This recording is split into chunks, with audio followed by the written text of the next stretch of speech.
Good evening, welcome to the studio this evening, and we're doing a little bit of chain work tonight just to make up a necklace that complements this bracelet. It's not a complimentary. Complimentary in one sense, not in another sense. So, glasses, other glasses. Switch glasses.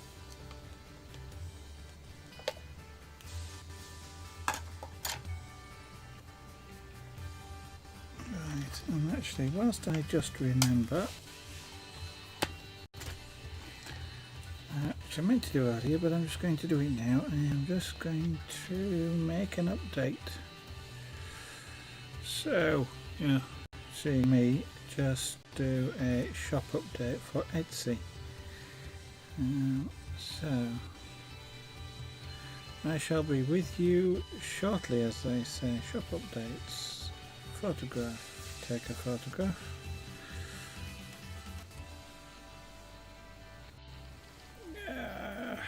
Yeah, that'll do. Somewhat like that. Yeah, we'll use that. And yeah, like that. I wish you didn't actually have to tag things, but shall I try that again? Have I got a... Yep, I have. Okay.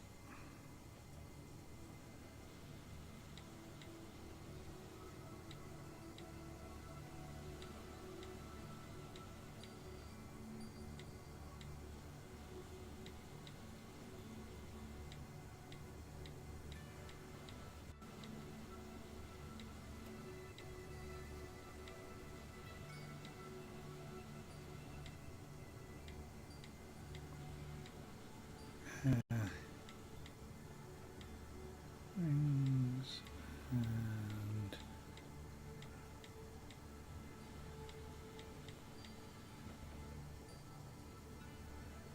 and return.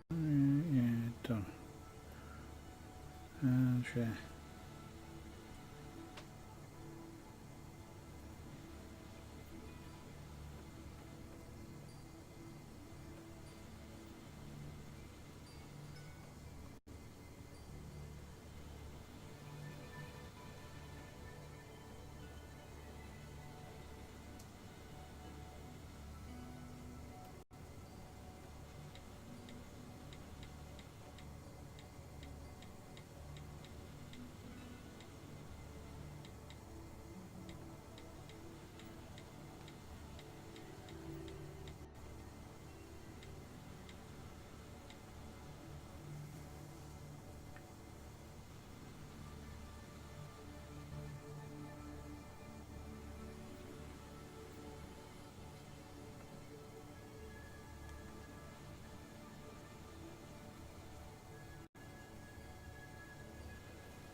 Okay, there we go. Sorry about that.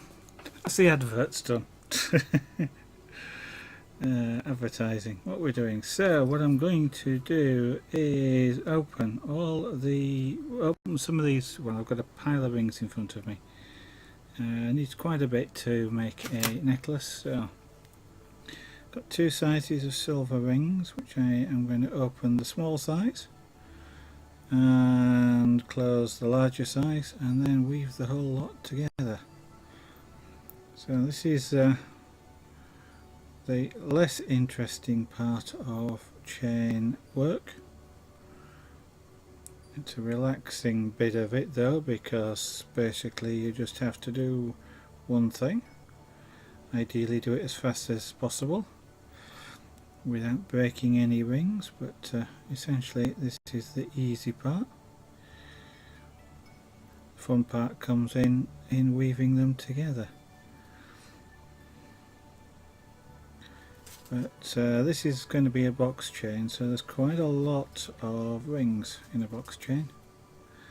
More than might first seem like. Well, there is a heck of a lot.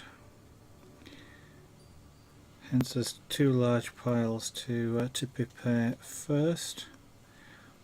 You don't have to prepare rings to start with, but you can actually open and close them as you go and work along, but to be honest, it's easier and quicker to do them all first.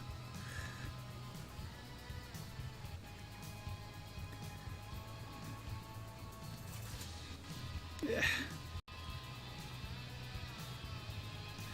I don't know quite invariably why you always pick up the rings sort of backwards. It'd be great if you could twist your wrist the opposite way.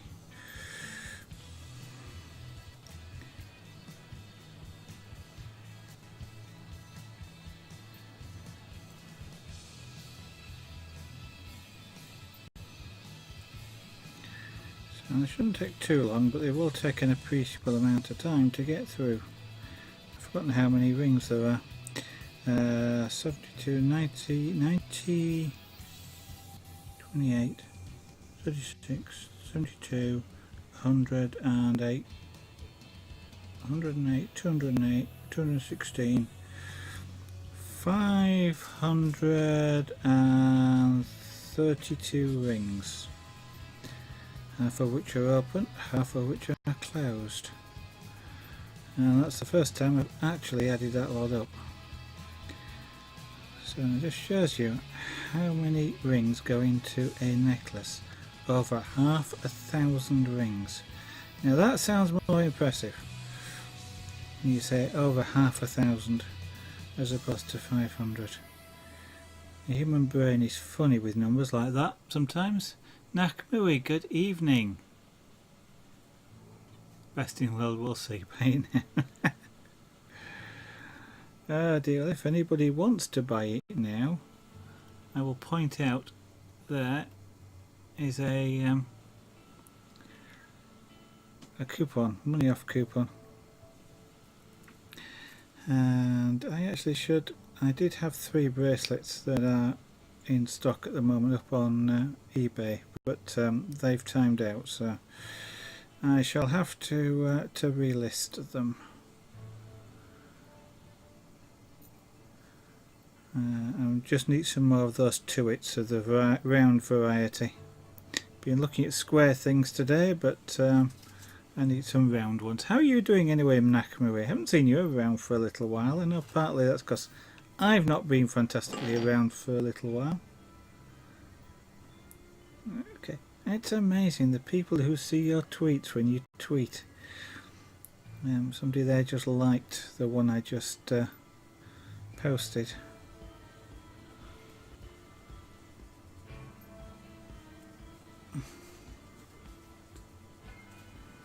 So you're going to see lots of me using a pair of pliers and this opening ring in order to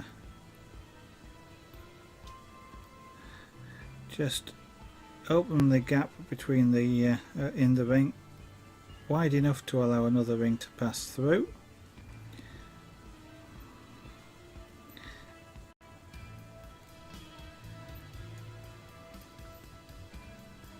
So for the past few days I've been doing some bead work rather than chain work, but this is one necklace I want to complete to make a set of 3, so there's necklace, earrings and bracelet.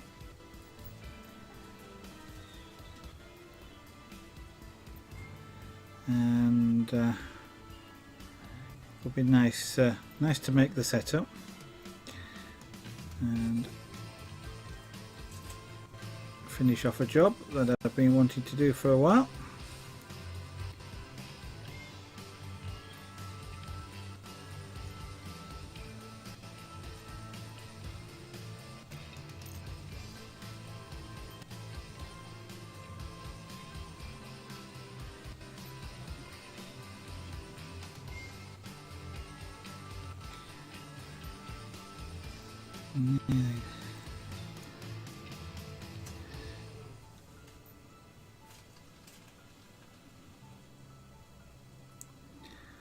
So today has been an interesting day.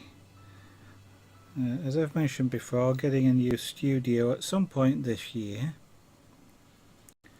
and that involves going out and looking at things like paint and wallpaper and all sorts of stuff to decorate said studio and keep it warm and cozy and a nice place to work. So it's been an interesting sort of day looking at things like that in all the various shops around the place. So the building work that's going on starts to get more and more exciting as you get closer and closer to it being finished and actually able to work in a new studio. I'll actually have more than a square foot of space, I hope.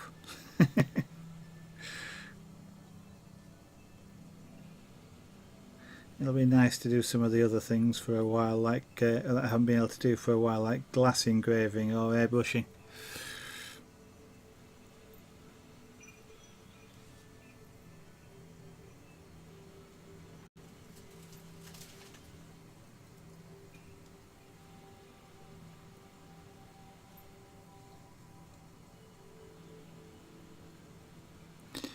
Of course, you do realise, I mean, just picking up on your statement there, Nakamura, that a lot of these things are exclusive to Zavaganart.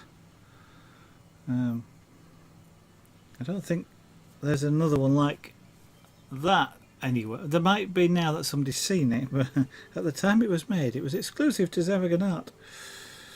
And some of the other designs, especially with the beadwork, is exclusive.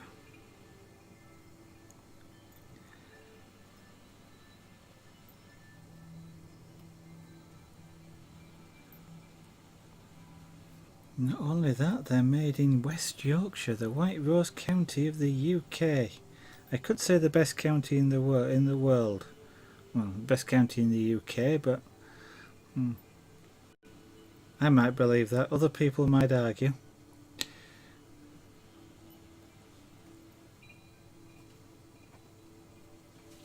It's certainly got one of the oldest towns, York, Eboracum. I believe it used to be called as York, after which of course Yorkshire is named. The Shire of York. You see, you get to learn some really odd, weird things on this stream. We go from the old ancient name for York to things like gas turbines, through jewellery making in the middle.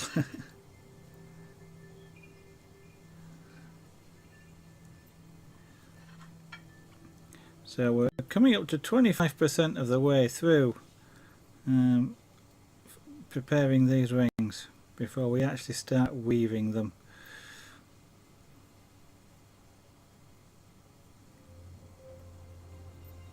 Or mailing them. Oh, I wonder what the actual name for it is. Chainmail is the technique. But I don't actually know. Do you weave rings? I suppose you do in a way. Very similar to sort of cloth weaving.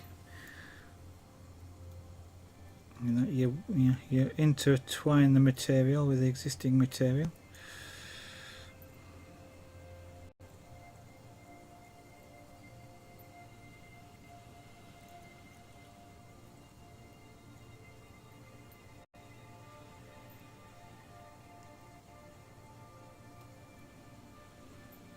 So whilst these rings may look like silver metal, sterling silver, they're not. They're aluminium. They're silver anodized aluminium, which means they don't tarnish, which is fantastic, unlike real silver. These will keep their shine for an awfully long time, and if they do go dull, all you need to do is actually wash them with a little bit of soap and water. Is enough to restore the shine.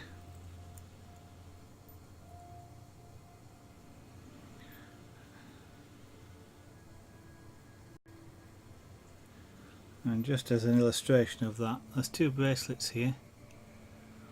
This one is sterling silver, this one is silver aluminium, silver anodized aluminium. This one, as you can see, has got its nice silver colour, lovely and shiny. And this is sterling silver, and it's slightly tarnished, so it looks dull.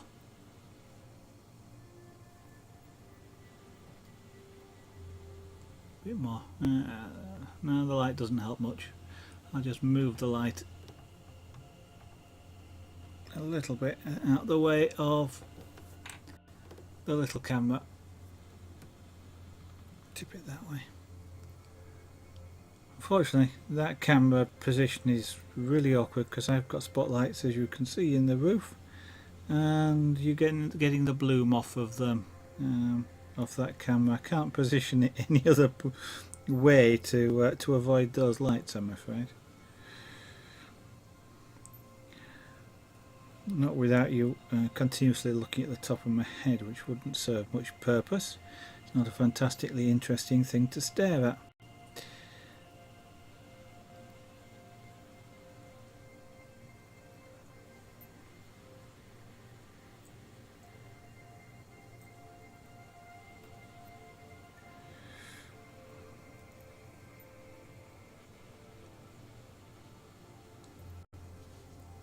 Right, we are almost 25% of the way through.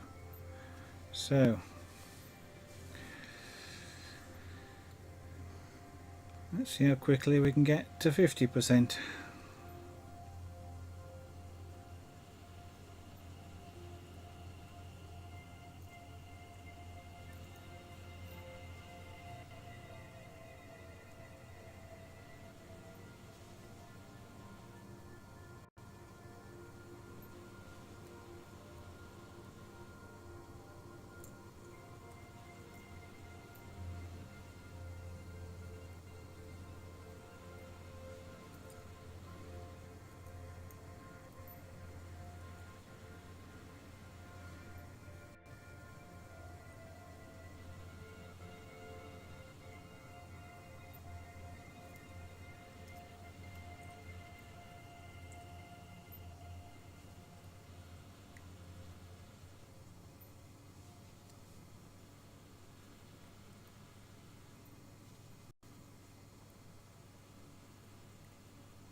You come back here, right.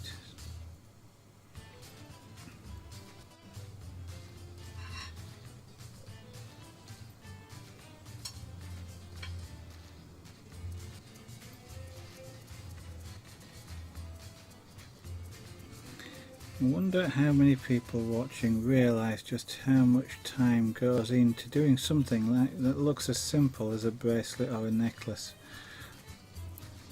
when you're doing this sort of technique. There's at least probably at least going on for 2 hours worth of work in putting one of these things together. So quite a time-consuming activity. especially to get such nice results.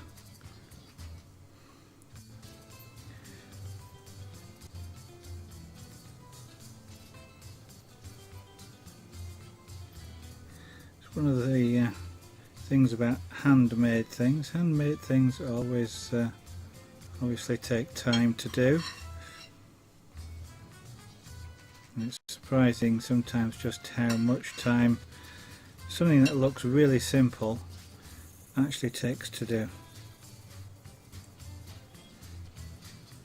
I know chain working like this surprises a lot of people as to just how long it takes.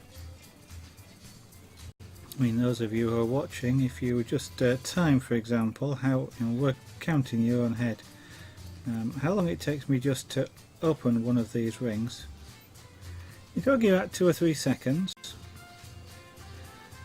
to open one of these rings, and then you think there's over 500 of them, so multiply that by 500, and that's just to open or to prepare rings. Actually closing the others will be a little bit more time consuming than opening them. Opening them is a bit quicker, and then that's without weaving, and then you have to actually weave them, and you'll see it probably takes something like about 10 seconds per ring to weave.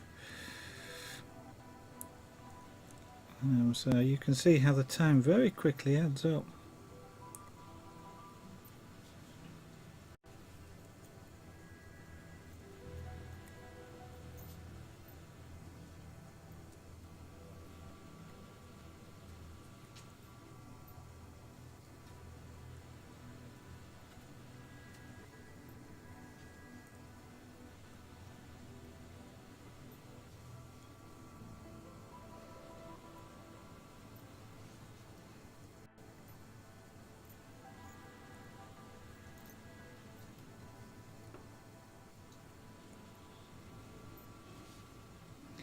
I'm a little bit out of practice doing this, but I can feel myself speeding up as I work through doing these.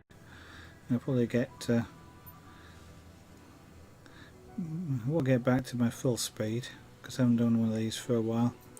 By the time I start to pick up speed again, I'll have almost finished opening these, and closing them is a different set of skills.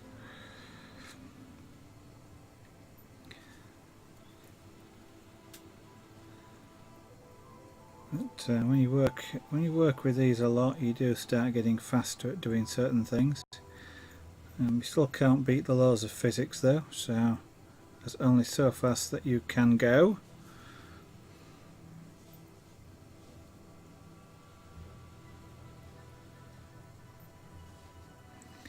Actually, a lot of time is spent positioning the rings in the pliers, so that you can actually grasp it to twist it in the right place. If there was a way in which you could present the rings just in the right angle, one at a time, to be able to just grab them with the pliers, you could go through this quite fast.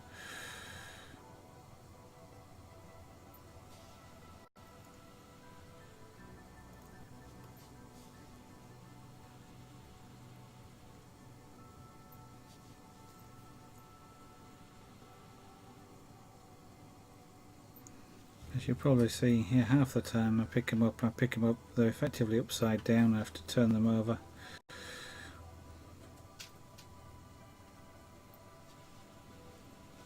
Just because my wrist doesn't twist enough in the opposite direction to be able to open them properly. And when you open these, you want them to twist at the bottom of the ring. That's where you want the twist point to be. Well, in actual fact, if you could do it properly, you'd want the twist to be throughout the complete circumference, but that's just not sort of likely to be possible. Because that, if you could do that, you get the most even ring once you close it.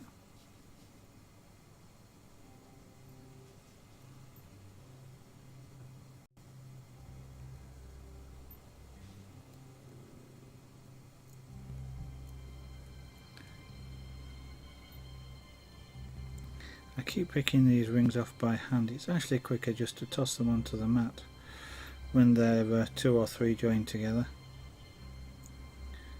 open the ring, toss it off and pick it up again.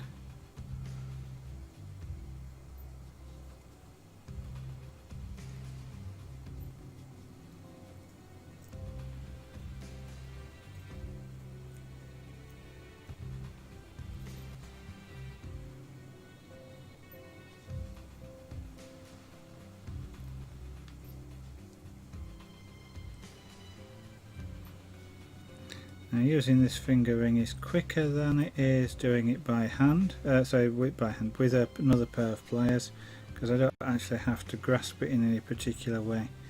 I literally just drop it into the slot and twist.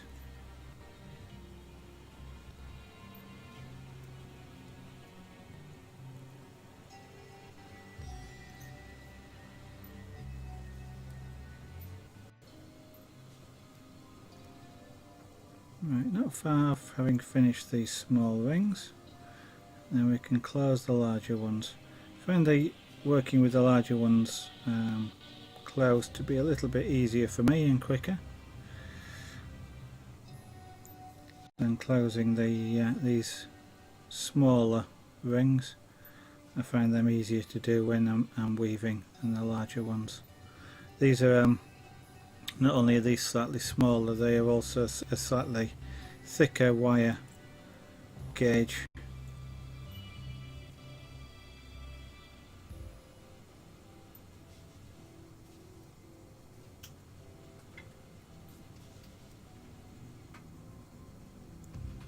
And I find them slightly easier to close being a thicker wire gauge when I'm weaving. Right, we're almost finished with these.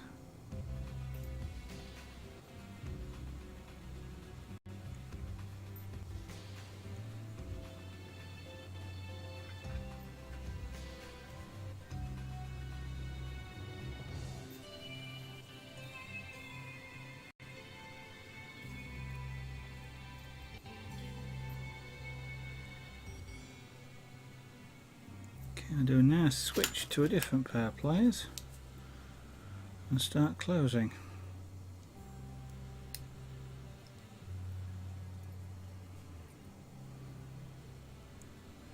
And separating.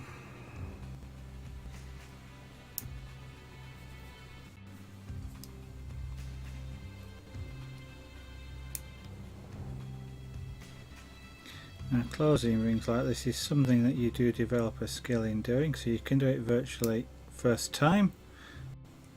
Occasionally it doesn't quite twist properly and you can spend ages sorting it, but like that. If you hear a click, by the way, when I do this, that's perfectly normal. It just means that I have got them about as close together as it's possible to do.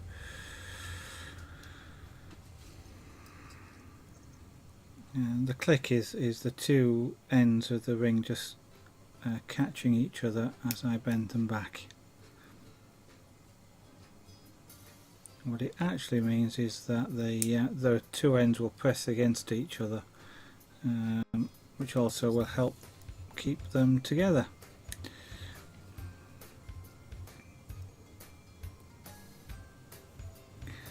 And then you get some rings that will refuse to come apart.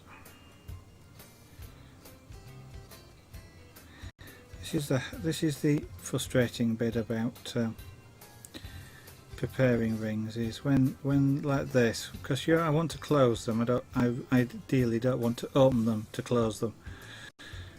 Sort of do the job twice. So it's quicker to sort of just separate the rings by hand like that than it is to open and close them. But or it is for me. But actually, you know what, I'm going to try it the other way. It's a long time since I tried it the other way, and I've got used to doing it by hand, so what I'm going to do is on the next lot that's together, I'm going to try opening it and closing them, and we'll see. As I've had practice, it's possible that it will be quicker to open and close.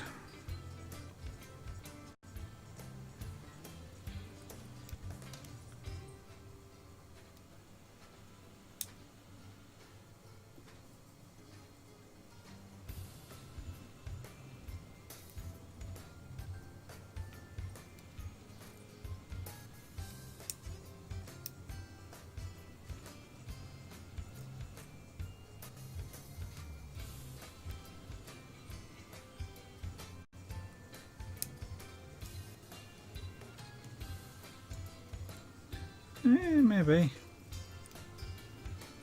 It still seems like I'm doing the job twice, but it's about speed, not about how much actual work you do.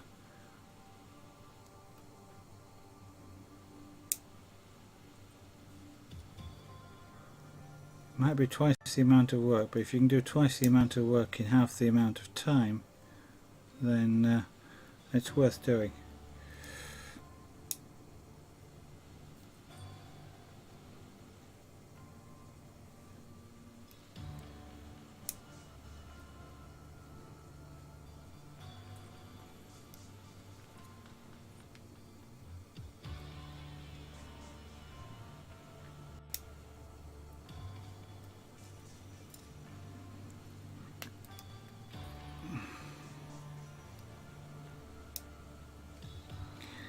Well, I was going to say I'd love to know how they get wrapped together so much.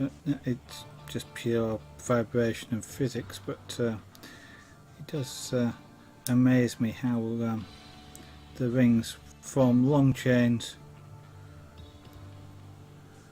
in a bag just through the vibration that they're subjected to in transport.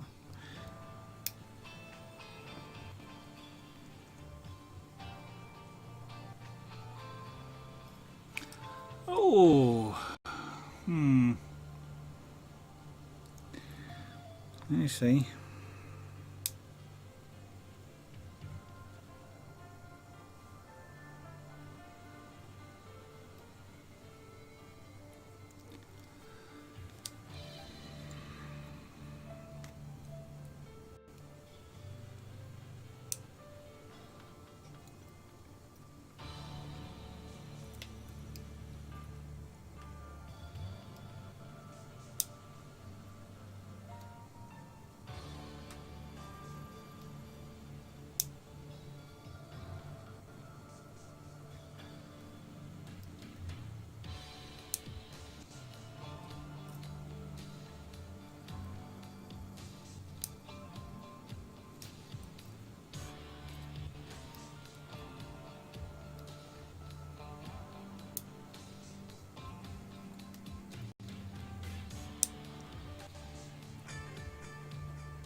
That's a bannable offence on Twitch. Permanent bannable offence.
So I'll just carry on closing lots and lots and lots of these rings, just closing up the gap that's formed when the rings are actually made. I guess they're made out of a coil of wire.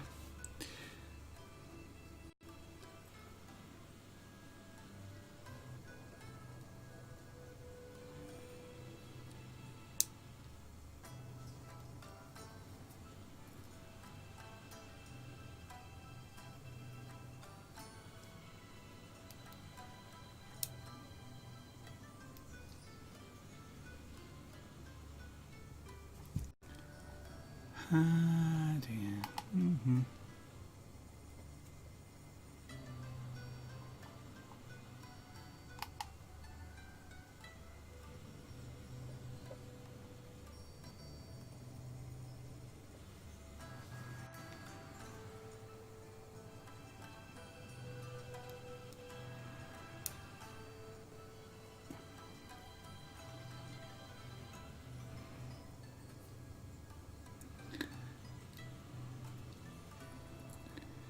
Now people who use Esky to try and do images ought to realise that different people have different line lengths, so that their stupid little attempt has absolutely no effect at all. It doesn't come out looking like they think it should.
Right, we're almost 75% complete in doing the prep on the rings.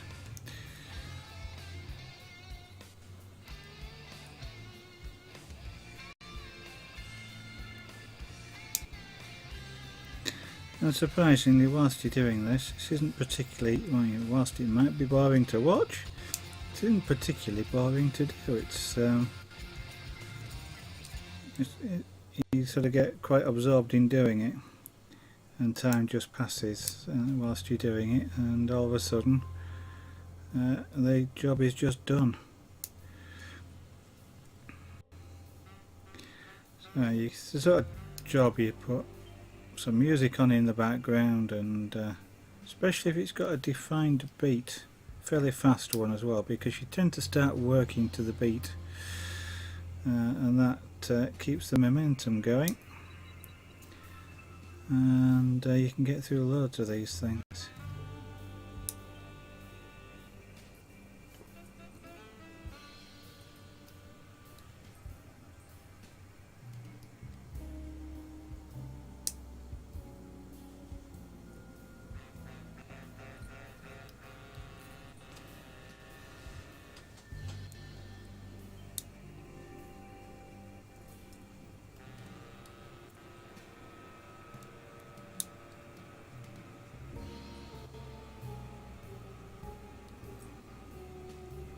Now I'm using two sets of pliers here. This one's in my left, a special configuration, not specifically for this purpose, but they work really well when you're doing chain work. They're a chain nose pliers, it's called, and that's because they have the points. But they're parallel jaws. So both jaws move parallel to one another. They don't pivot at the back like these do. There's a pivot point here. So you create a V when you open these. These open in parallel to each other. There's no pivot point. And what happened, well, why that's particularly good for chain work, is when you hold a ring, you hold it completely, because they're parallel to each other, you're in contact with the ring across the whole of the jaws, so you can hold a ring really securely. When you do it with these, you technically only hold it at the back, the point nearest to the pivot, and that can have a difference sometimes. It's harder, for example, to squash a ring using, because if you squeeze a ring with these type of pliers very much, you can actually mark it. It's a lot harder with parallel jaw pliers, just because they spread out that force across the whole of the ring surface as opposed to just in one confined space.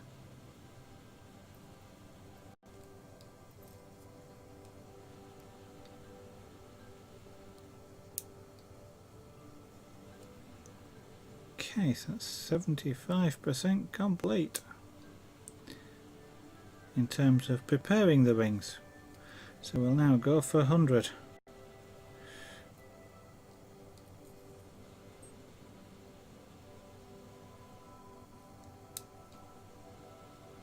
And then we can weave them.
Well, I have certainly found now that since I've had the practice, it's quicker to open these rings to detangle them than it is to try and do it by to detangle them first.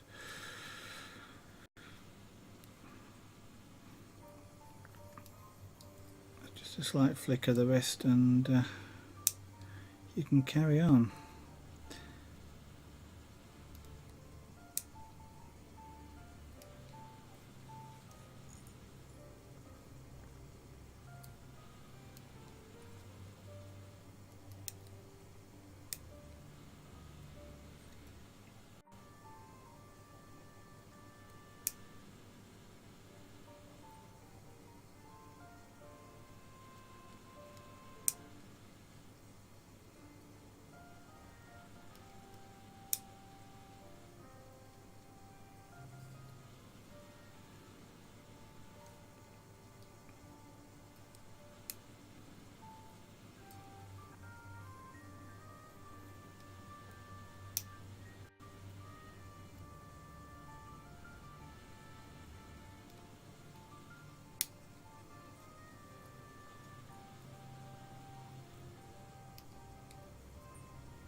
Throwing pliers around is never a good idea.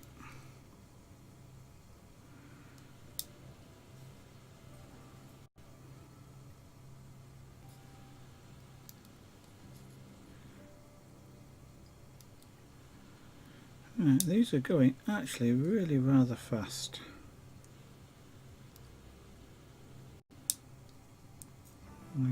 Looks like we are even going to get round to doing some weaving in this stream, which I wasn't altogether sure would happen. But it does look like we're going to be able to.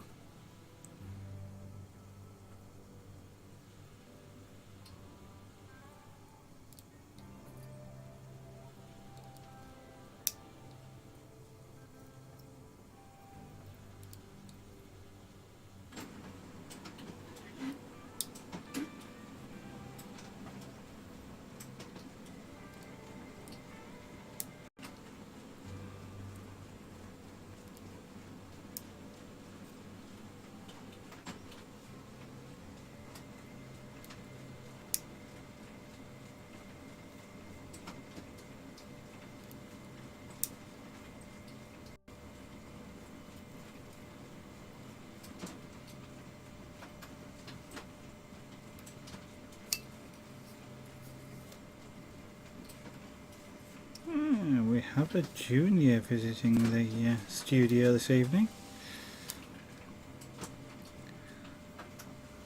I actually hope he doesn't decide to come and visit the stream, because he has a tendency to want to just sit here.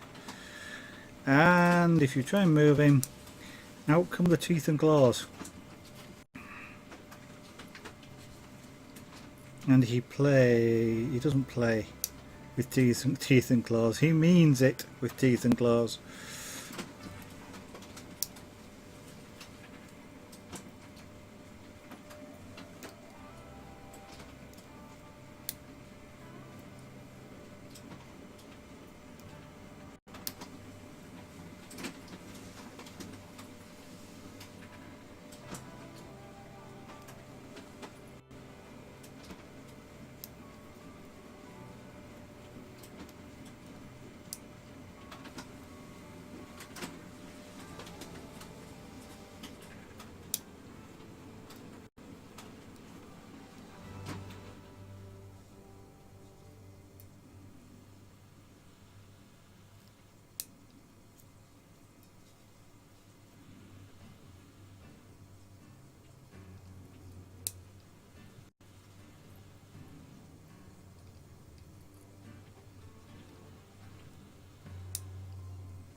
So it's about 2/3 through here, so it looks like about 30 or so rings left to close, and then we can get to weaving.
Right, almost there.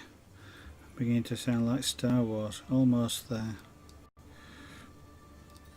Just before they drop that, whatever it is, torpedo or something, right into the fusion reactor of the Death Star.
Right, 5 more rings left to close.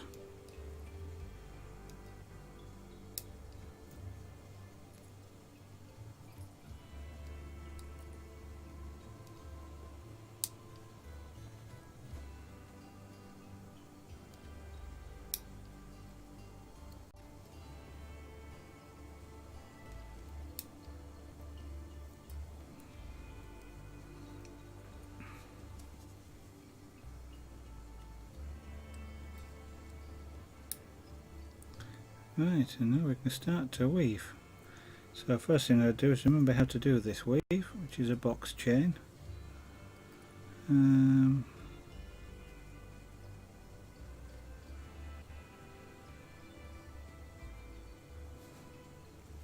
going to do is, yeah, okay, we'll try.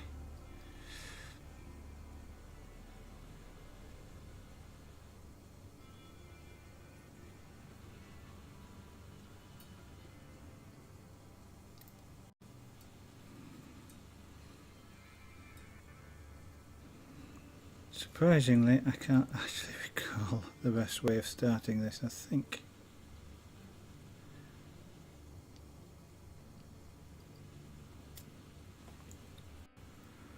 I think I'd do better by holding the rings better, but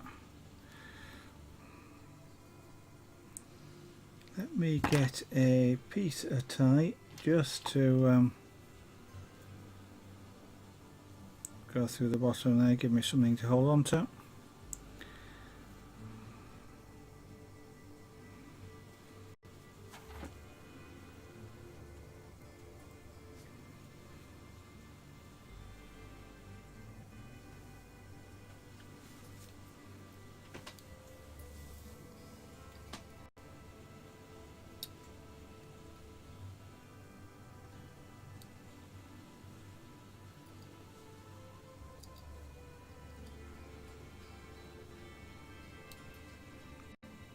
That'll do, and we're off and weaving.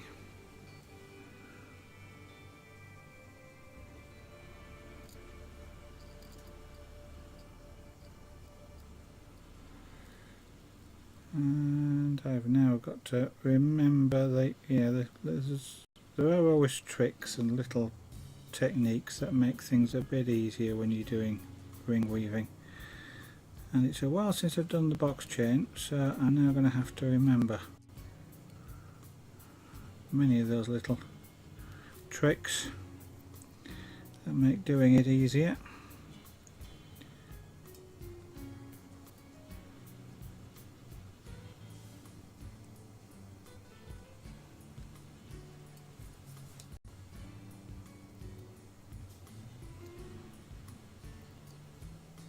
It'll be mainly to do with putting the next ring on, because they go on in pairs. So I've got a feeling that this is one of those that's perhaps better done with a left-handed ring as opposed to a right-handed ring. And that's a reference to how the ring's been opened.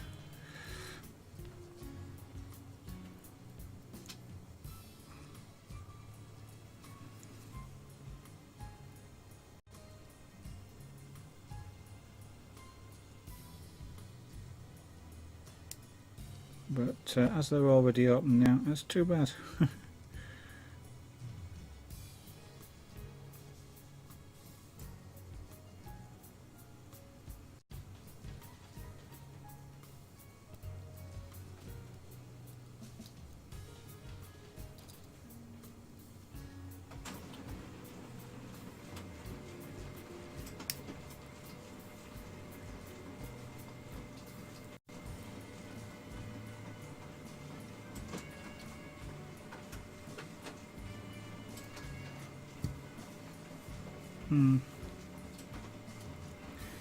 Kind of trying to work out the best way of probably like that, I suspect.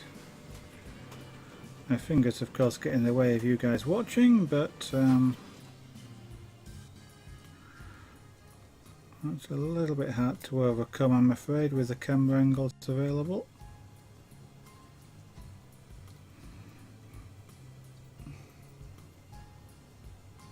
Like me, good evening. Sorry I didn't see you there. I was just concentrating on what I was doing. What's up? It's been an interesting day.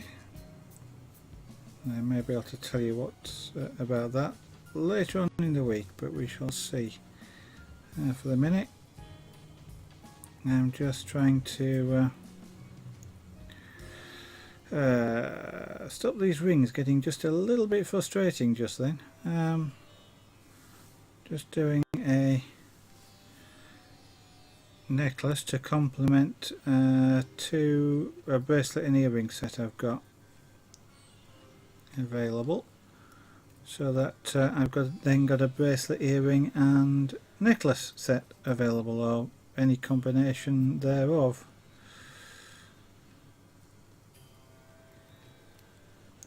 So how are you doing, and what are you up to at the moment? You bought a new tie. Okay, what's the new toy? Tell more. It's not another printer, is it?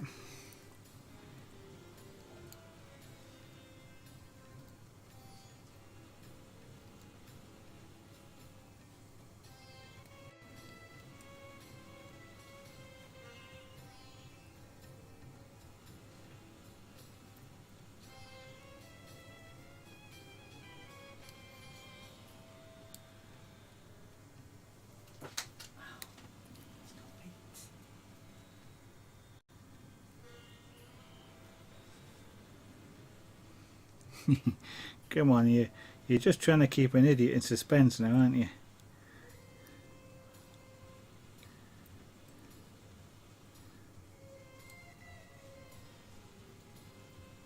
You can't drop into chat and just say you've bought a new toy and then not tell us anything more about it.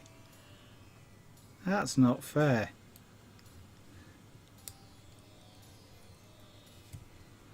Okay. Oh, that's nice.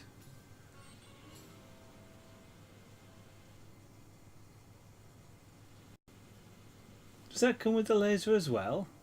That's not a bad price for if it does.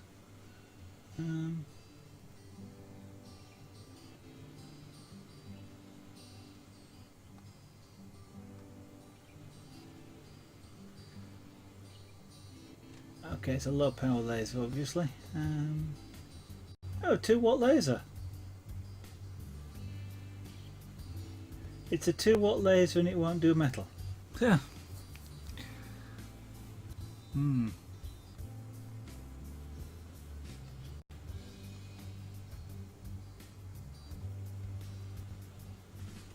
I wasn't thinking about cutting metal, by the way. I was thinking about engraving on metal.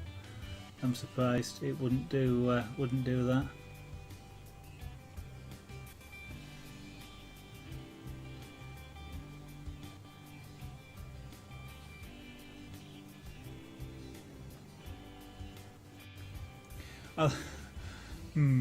One of the pictures that it shows with a robot next to the giraffes is for a completely different laser cutter. I don't know if that's the one they first used or something, but that was a Kickstarter, I think. I sort of recognise the frame around it because I have one of those in a box, ready to make at some point. I'm not sure, I can't remember what the laser power of it is, but you're going to start making paper. Oh yeah. I know what you mean. Paper cutting.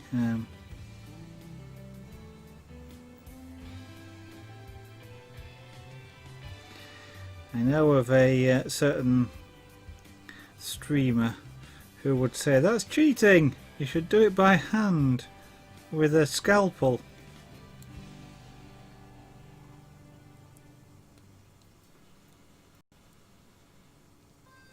Yeah, that does look.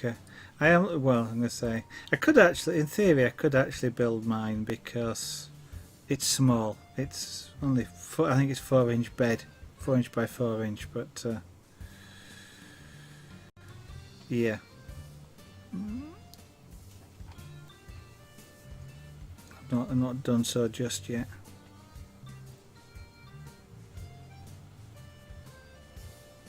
Yeah, light from behind.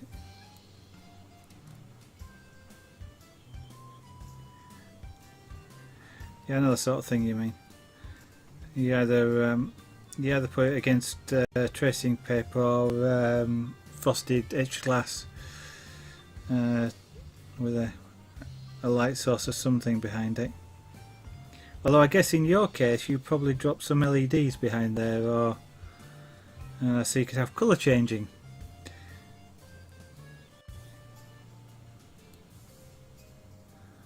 an electroluminescent panel, I guess. Okay, he's not big enough. So, I actually didn't notice how big that one is. It looks big. What's the size of it? 30 by 40. Height unlimited. That's a bit of a stretch to say height's unlimited, but an XY Cartesian robot, yeah.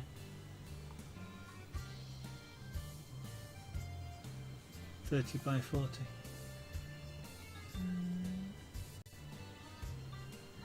Oh, that's interesting. The drive motor is actually on the carriage as well.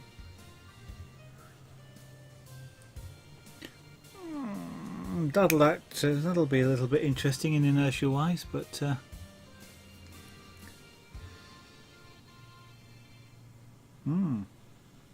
well, when you get it working, you're gonna have to show us on stream.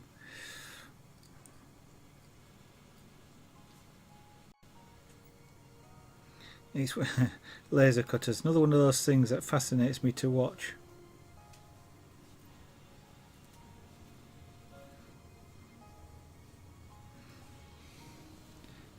Which is one of the reasons why yeah, so fascinating to watch. I wanted to have a go, which is why I got hold of one. I can't actually remember what power. I've got a blue LED as well, but I can't actually recall what the power is. I don't think it's up at that power level.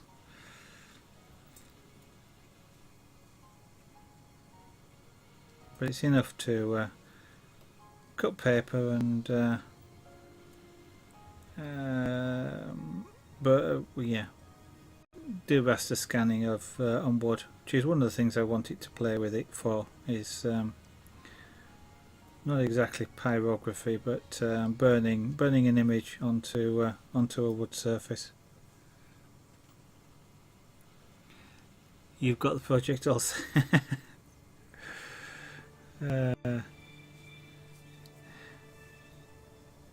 It looks like a kit. You've got to build it yourself, I assume. It sort of comes with all the bits, but sorry, I didn't read it that well.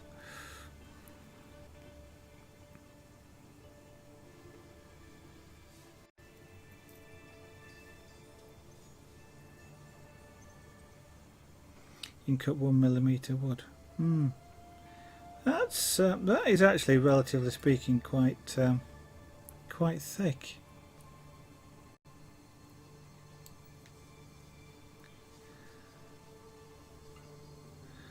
And the thought that just crossed my mind then, there's an art form called marquetry, which I don't know if you're familiar with, but it's you cut veneer, so very thin wood, and you're using different wood veneers. You obviously get different colours, and I need another, and then you sort of glue them down on a backing board, and you can form pictures.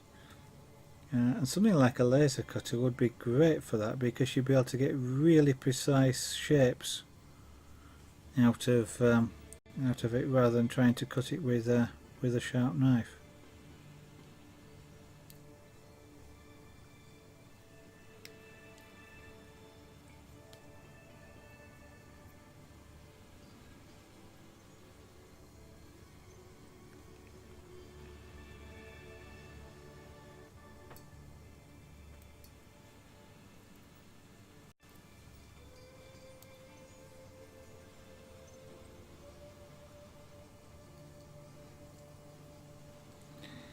I was about to say, it's a pity that sort of power laser can't actually mark metal, because it would be an interesting thing to sort of laser engrave onto metal as well.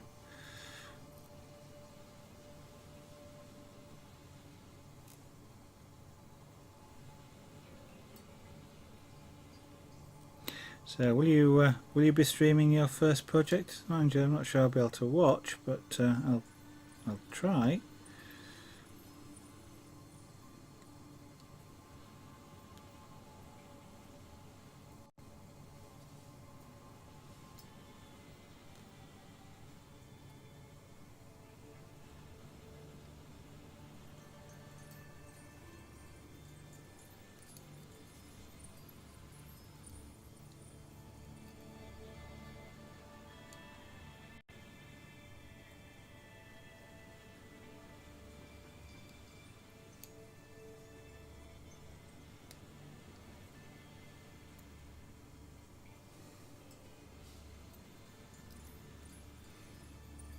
Yes, you will be. Okay, I shall keep an eye out.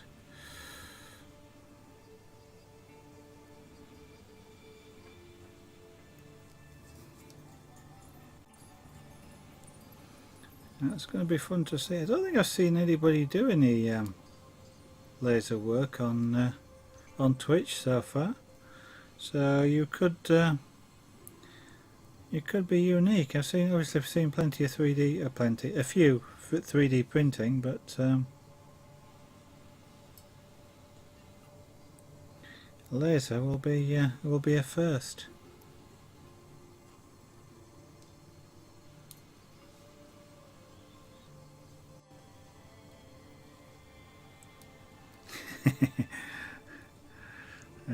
Sorry, I was just thinking then. Totally silly thought. I know that kit there comes with the glasses, and I was just thinking you'll have to get a filter for the camera. You don't want to damage anybody else's eyes, but of course that's totally silly, absolutely silly, because it won't come through the camera. The worst you'll do is burn your camera out. Or we'll wipe the image out, one or the other.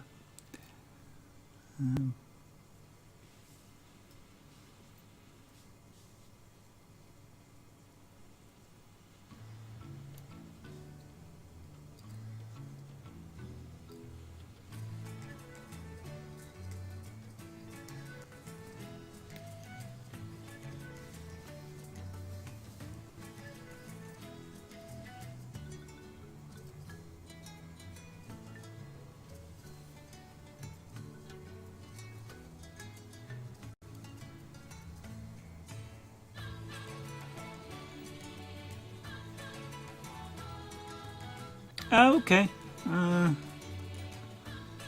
I've not seen them. Maybe they're just streaming at times when I'm not watching. That's like I say, one of the advantages and the disadvantages of Twitch is the time zones make it people that will be familiar to you I've never seen, just because of the different streaming times.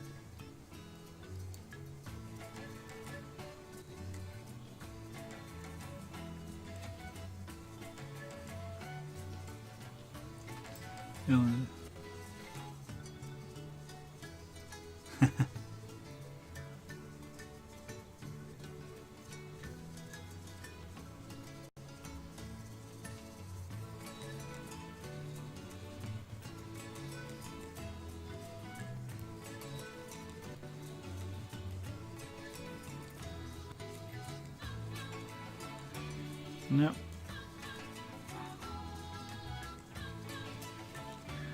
Well, you certainly do have the advantage of being able to stream sort of quite random. Not random. That's not quite the word I was looking for, but a variety of things, which is and it, makes it interesting to. For me, anyway, shall we say? I'm sure other people are different, but to keep coming back to a stream is seeing different things. Mind you, most of the time I go back to a stream because of the person streaming, not because of what they're doing a lot of the time.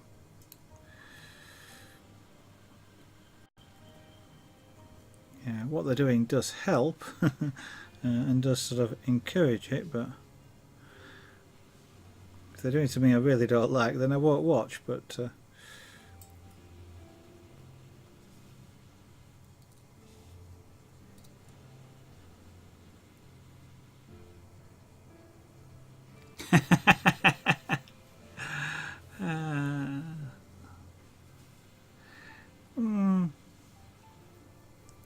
yeah, no, it's yeah.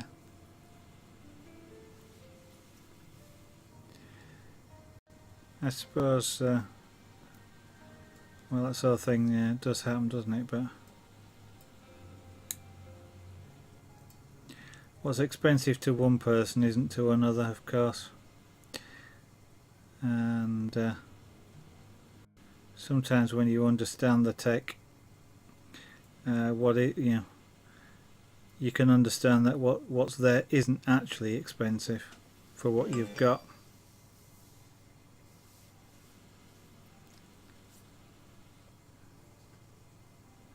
Yeah, that's kind of one reason why I like doing the ones that I do, because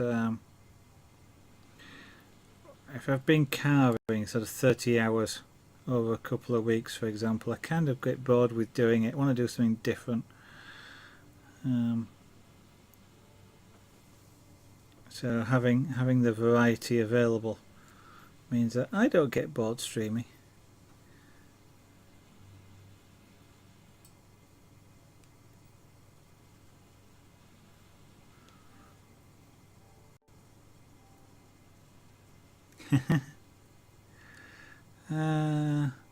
Well, yeah, I mean, obviously they used to be, didn't they? But they've not been that for one heck of a long. I suppose, yeah, it's just perception, isn't it? Because there's not been anything like that for a long time.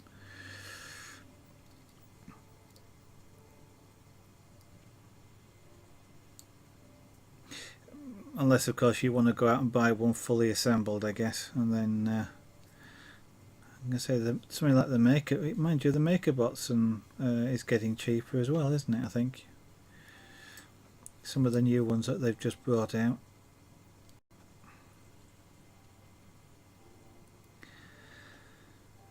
I kind of want. Well, I do, as you know. I want to build my own. Much prefer to do my own build. That way, I understand the thing a lot better.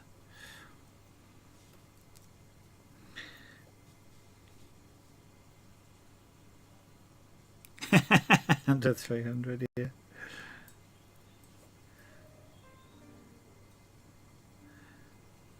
It's not a bad price, under $300.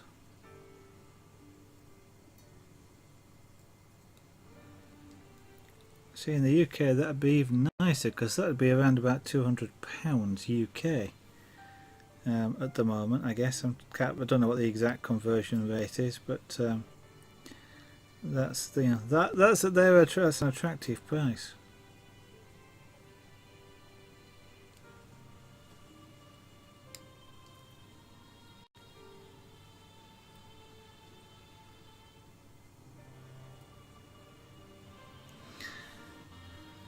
I'm hoping actually I will have one delivered soon. A small Delta.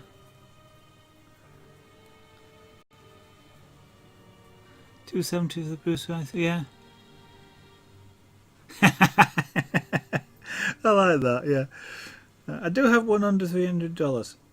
The others cost several thousand, but I do have one, yeah. And I'm making up. I don't actually know what yours will cost, but that's just my sense of humour kicks in when I hear some, that phrase as you put it there.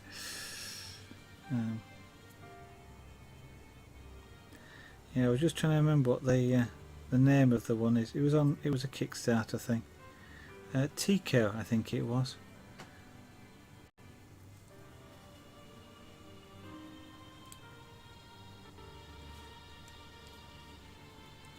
And that'll be a fully assembled thing.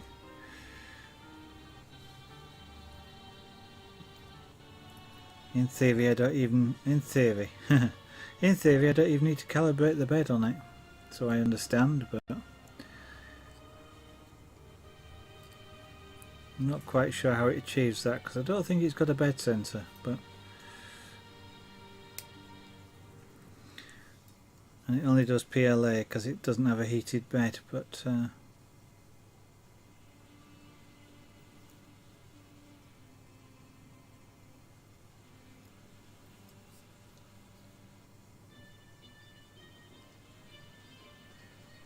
you need to, yeah. Well, I'm not doing too bad at the moment. I've got a reasonable stock, enough to just make things. I'm getting a bit short on some colours. I'm using a lot of silver at the moment. just because I've just been trying, well, just been making some common weaves up in pure silver aluminium, just so that it resembles silver metal.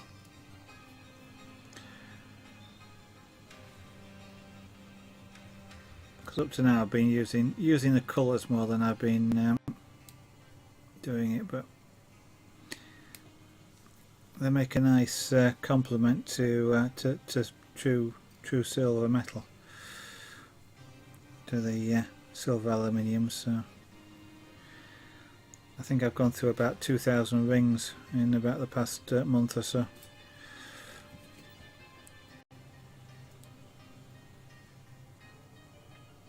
It still surprises me where they all go. This necklace, when I've done it, is over 500 rings,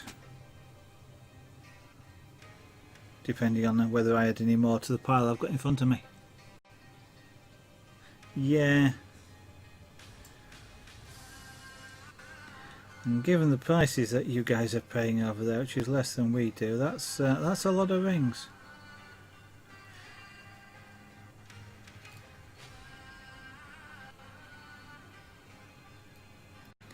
You've got access to more sizes as well. I know I could import them, but the weight is a prohibiting factor for international postage.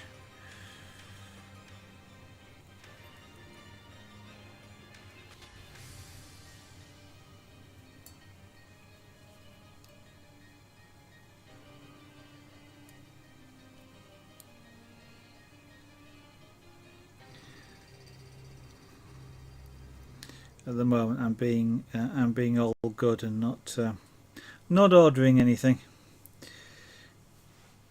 Well, doesn't mean I'm not spending money. I spent some the other day. I bought some beads. Oh, and the lady's eye was wearing it. I made a. I tried. Well, yesterday I did some right angle weave. Yeah, I'd done it with the seed beads. Not particularly fantastically successful, but I tried it with some 4mm bicones yesterday, and did rather a nice bracelet.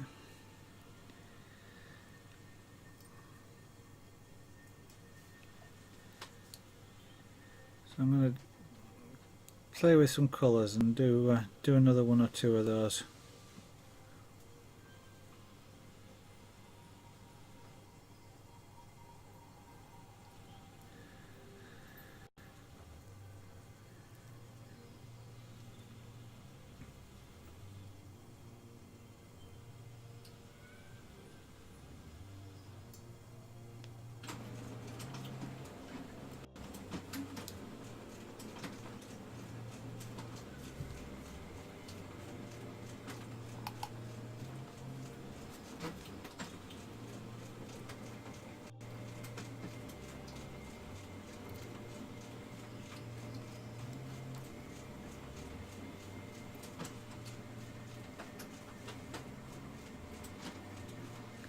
This necklace is actually going to end up two colours, or there'll be a second colour added as an accent to it. But the main part of this is just going to be silver. It's going to complement this bracelet, and I've got earrings that somewhat match as well, or that do match as well, should I say. I'm just going to do a bracelet to go with it, so I can make up a triple set.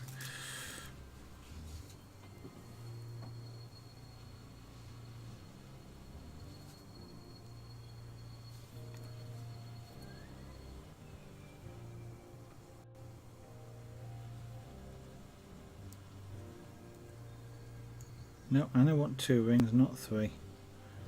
Thank you.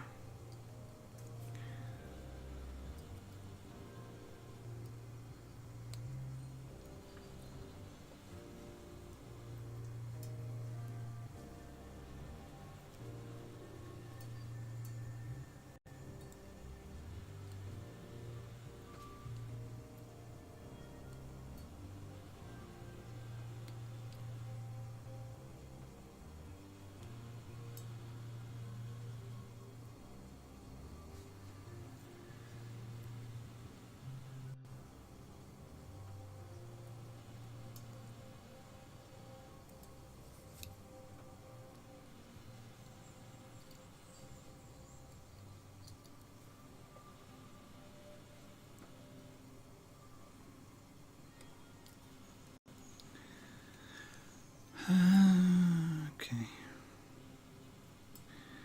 Just taking a look at the time. Starting to get there towards the end of the stream.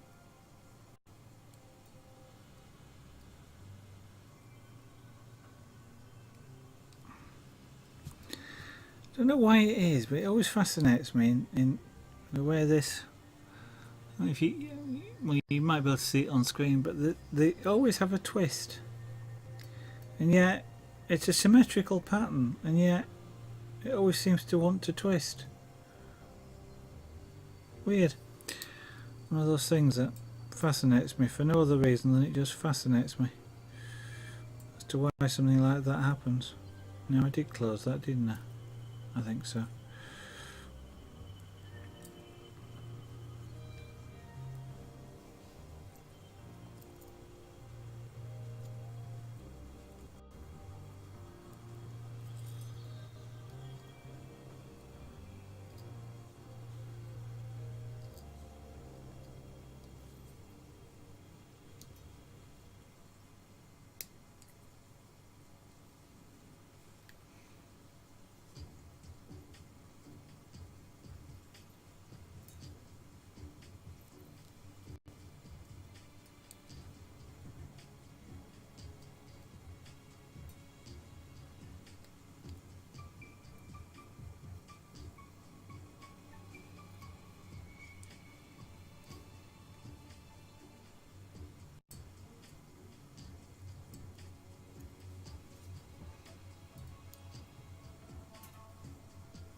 Quarter inch, half a pound, 3,500, 3,000, 3,000 bright rings. So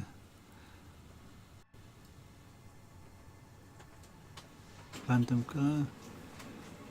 Yeah, we don't have, well, yeah, $40. That's going to be about 25 UK pounds.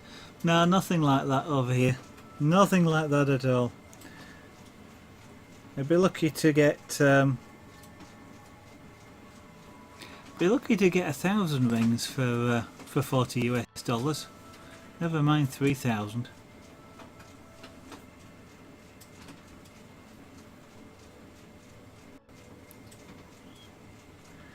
Certainly be nice to have that that quantity of rings around, but.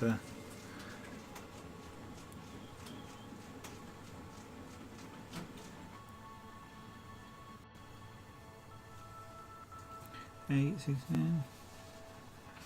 Yeah, we might get 1,000 rings for about 20 pounds, so about $30, something like that.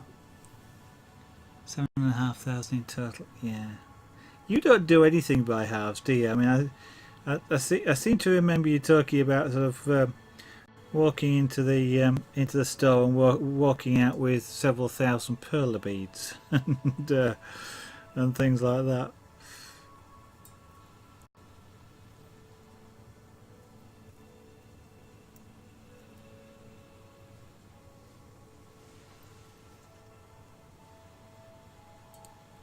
So you're just making me jealous now.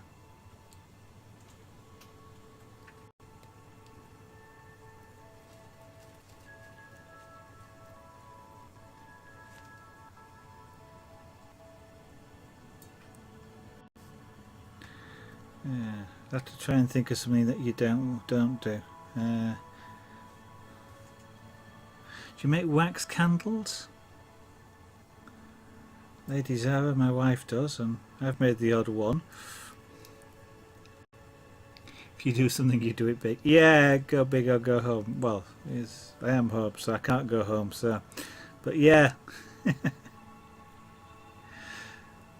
but that's kind of the temptation, isn't it, with things, especially with new things, when you want to try everything.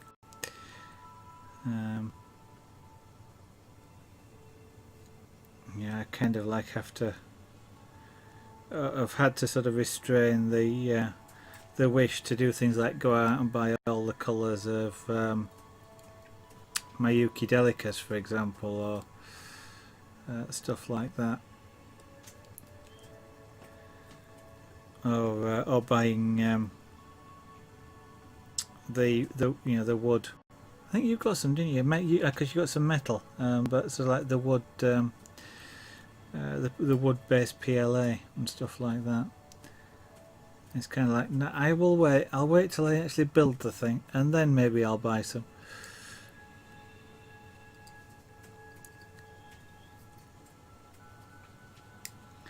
But yes, I do get sometimes distracted by the fact that I just want to try it. I want to try everything. I want to try that colour or that shape or that size, or especially with the rings where there's just so many things you can do, but you just need different sizes.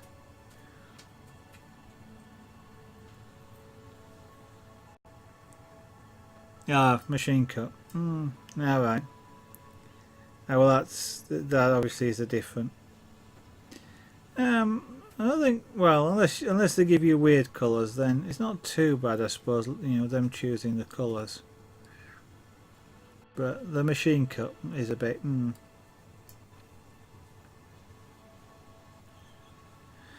you, it's one of those. It's one of those things, isn't it? As well. I mean, it's. I've got the titanium rings. I've got a machine cut. Partly because that's all that was available, but if for just playing about and just trying things out, like for example, I love experimenting with different weaves, and I tend to just do like an inch or so. But if you got lots of rings that you not otherwise, shall I say, wouldn't otherwise use, and I'm not particularly keen on machine cut rings, depending on how good they are, then you can sort of use them, just to experiment with and play with, and you don't feel like you're wasting them quite so much. You can keep the good stuff for the nice pretty stuff when you know what you're doing.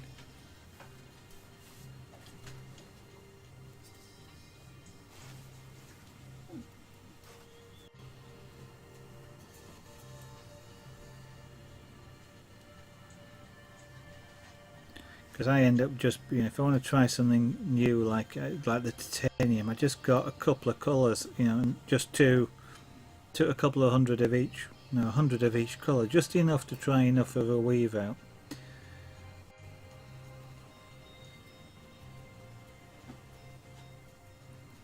trying to think what else. Yeah, it's like the beads as well. Don't buy them in the local hobby shop, just because I just want to try things. So you sort of go in there and just go, I want some of those. It's like in fact, my wife commented the other day, because I went in, we dropped into the shop to get some of these 4mm beads, and she said, "You're like a kid in a sweet shop, because you got a little tub to fill." Relatively expensive, but you sort of cram whatever you can in, and it's like you're like a kid in a sweet shop. I'll have some of those, and some of those, and some of those. Ah dear.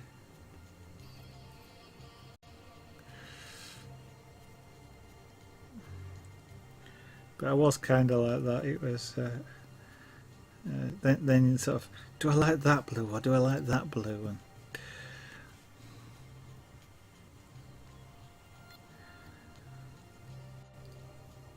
And we'll have to see if I can find somewhere that actually I'll either wholesale them or sell them a lot cheaper anyway than the local shop. Unfortunately, it's good to support local shops, but well, this is a national chain, but with local shops, but it's kind of hard when they're so expensive.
Right, well, I think